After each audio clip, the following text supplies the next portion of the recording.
Hello everyone, welcome back to our YouTube channel. I'm Jane and this is Overseas Nursing Band. So today we're going to be discussing your easy steps to becoming a easy fast process of becoming a UK registered nurse. What does it take to become? How do you go about it? It's very easy, very simple, and that's what we're going to be discussing in this video. So we're just going to go right in now and talk about it.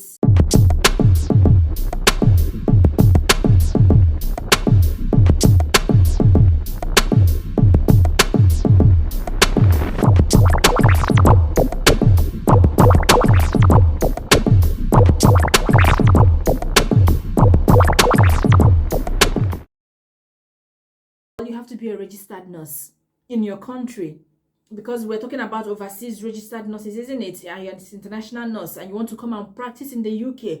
So before you can come here and practice as a nurse, you have to be registered in your country of origin as a nurse with your country's nursing council. So if you're from Kenya, you're Nigerian, you're South African, you're Zambian, Zimbabwean, whichever country you are, you have to make sure you are already registered with your own country of the council that is regulating your nurses. So it could be you have your diploma or you have your BSCN, whichever one that you have, it's fine. But as long as you're registered with your country's nursing council. No, you cannot come and register as a nurse here if you have a master's in virology. No, you cannot come and register as a nurse here if you probably you have a PhD in endocrinology. You cannot come and register as a nurse here if you have to be a nurse to register as a nurse. Is that clear? Get your international passport of your country, because you're going to be needing it along the way. So it's better you get it ready first of all. Passports. The second thing that you need to do is to write your International English Language Test System. So that's IELTS. What is this? Is an international English testing system for people that are trained abroad and are coming overseas to study or to work. So you have people going to Canada, to Australia, New Zealand, USA. Most of the universities expect you to write this exam to say that you can be able to communicate in their own in English, because whatever you're going to do, work or school, will be in English language. So you have understanding. This IELTS comprises of two. They have the general and the academics. So usually for the Nursing and Midwifery Council of the UK, for you to come and practice here as a nurse, you have to write the academic paper. That's what you have to write. And what this is, it comprises the academic, both general and the academic comprises of 4 parts. So you have the listening, the speaking, the reading, and the writing. Overall, you're supposed to score 7, and then you're supposed to have 7 in listening, 7 in reading, and 7 in speaking, minimum, and then 6.5 in writing. So when you have all this, you're ready to start. Usually, I would recommend that you do your IELTS first. Reason being, that's where a lot of people struggle. So there's no need that you've started your registration and then you're still waiting to write your IELTS and all that. So just get it ready first. And when you've done that,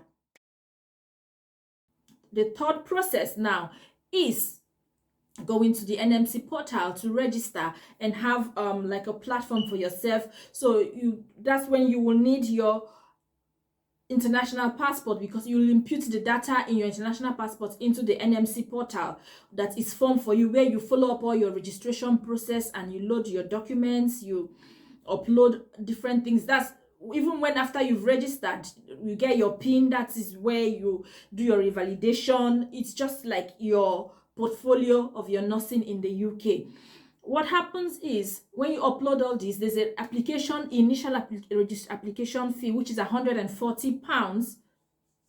I have to find out how much is in different currency, which is £140 that you started. When you have done that, then you now upload your credentials, because Nursing Council UK is going to verify with your Nursing Council of your country. At this point, that is when you have to write to your nursing council of your country to say that nursing council is going to come and verify to say you are who you are. So find out what obtains in your own nursing council.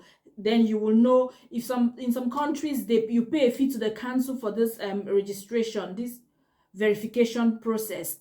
And this verification process actually takes a bit of time, varying with each council of each country. Some are quicker, some are slower, but once you're able to let your country's council know that you're going to be getting verified by the Nursing and Midwifery Council, the quicker it will be, and you pay the fee.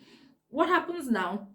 Nursing Council UK then writes to your council and say, oh, this person is who is XYZ. This person said they have trained in XYZ school and they want to be registered here. Are they real? Is their certificate real? Is it fake? Is it, so to verify. And they speak to each other, get response back. And once you're verified, that is when the NMC UK will now write you a letter to say, oh, we have verified you're actually a nurse, which takes you to the next process of writing your CBT. So CBT is your computer-based test. It's a test of competence from the Nursing and Midwifery Council. What then happens with this is, after we've gone through the first process and you get to your CBT, when the Nursing Council writes you to say you can now do your test of competence, the test of competence is two parts, the OSCE and the CBT, but the CBT first. So what happens is you have to do your CBT on the area of nursing you're trying to register. So you have the child pediatrics, you have the mental health, you have the midwifery, you have the adult general nurse.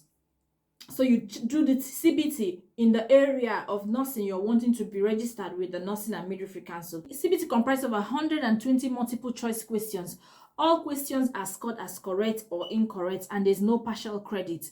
The time limit for writing this test is 4 hours, and there's no break from when you're doing the test. So you have to make sure your bladder, but you won't spend up to that 4 hours, but yeah, that's what they put there.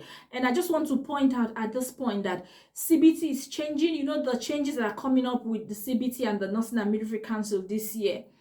We will go into another video and give you details of the changes that are happening. In another video, we'll discuss that, but there are changes that are coming up from June and from August, I think, that are coming up with CBT. So that is what you do when you've passed your CBT. To be honest, you can do your OSCE or CBT first, whichever one comes first.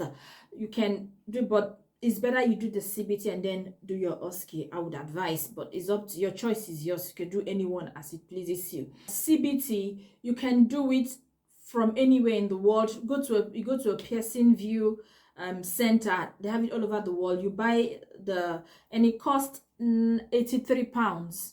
Now that's what it costs you, but go and do it from wherever you. When you finish, you passed your CBT. The next thing that you'll be looking at, next step, is to do your OSCE, which is the objective structured clinical examinations practice for nursing, or midwife examination. You can only do OSCE in the UK. So what happens at this point is you have to come to the UK and write your OSCE. This is where the real job comes in, because you have to find an employer to bring you to the UK.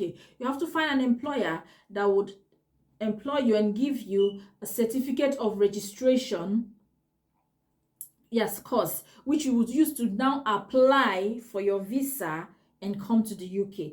This is a bit the tricky bit and a bit hard part, in the sense that because a lot of African countries are on the red list, so the UK is not actively recruiting in these countries.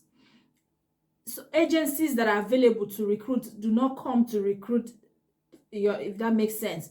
What happens is you go to maybe a care home website, or you go to an NHS website, and you see that they have a vacancy. You apply directly to them, and then when you apply directly, they accept you, they give you an interview, they can now send you your letter certificate of sponsorship with which you would go to the to apply for your visa. Okay, so this is a bit tricky. The UK has an understanding with countries like India, the Philippines, a few of countries like that, where they have an understanding with. What happens is they are recruiting from those places because they have an understanding with those countries to recruit, but they cannot recruit from certain African countries directly, actively. If you're in Nigeria, for example, or you're in Zimbabwe, for example, and you've gone through all the process and you just go to the different websites, and I can send you some of those sites where you see people that are, because you need your tier 2 visa or healthcare visa to come to the UK. So it's what it is. It's a bit sad, isn't it? And a bit annoying, but it is what it is. There's nothing anyone can do about that for now. We just have to go to this site yourself and try and get see if you can find this job. And when you come to the UK, if you get, and hopefully you apply, you get interviewed, and then you get your letter of sponsorship, your certificate of sponsorship, you apply for your visa, which you get, and then come to the UK. That's where you now do your that's objective structured clinical examination. What happens, this is also changing as well. It has various parts. I'll do a separate video to talk more on the changes that are happening with the CBT and the OSCE. Usually it used to be it's in 6 parts, and you get to do the exams and you pass it, and then you get your it's still in 6 parts, but just they've added other things to it, so which we'll look at in details at a different time. So you're in the UK and you pass it and you get your PIN and you're working as a nurse. How is that? Yeah, so it's very easy and very simple. It's very easy and very simple steps. You just have to do all this. Usually wouldn't take you up to 2 years if everything goes according to plan and goes sequentially. So that is it. I want you to let me know in the comment section what you think. Have you tried applying? At which stage of your application are you, or are you just starting off and you need help? You can send us an email. And or you're looking for an employer, you could also send us an email. I will link everything. Our email will be down there, and you can get us on Facebook as well. So we give you assistance where but just indicate in the comment section what stage of your application process are you. Are you just starting off, or you've done your English exams and you're waiting to come and do your OSCE, you're looking for employer? Which stage are you now? Let me know in the comment section what stage are you on. Send us an email. Go to our Facebook. It's going to be interactive. Our Facebook group, Overseas Nursing Hub group, is going to be an interactive section where we interact with you, and our page will be putting out some other information that you will need for this process. But anyway, thank you for staying with us. Thank you for staying with me, and I'll be doing more videos and on different issues, on different things, give you the new changes that is happening with the CBT, the new changes that is happening with the OSCE, what is being added, what is being removed, or what is not being removed, as it were, in that case. So we'll do a new video to give you all of those details. But for now, so easy steps, very easy, 1, 2, 3, and you're in the UK. And I wish you all the best in your journey to becoming a UK nurse.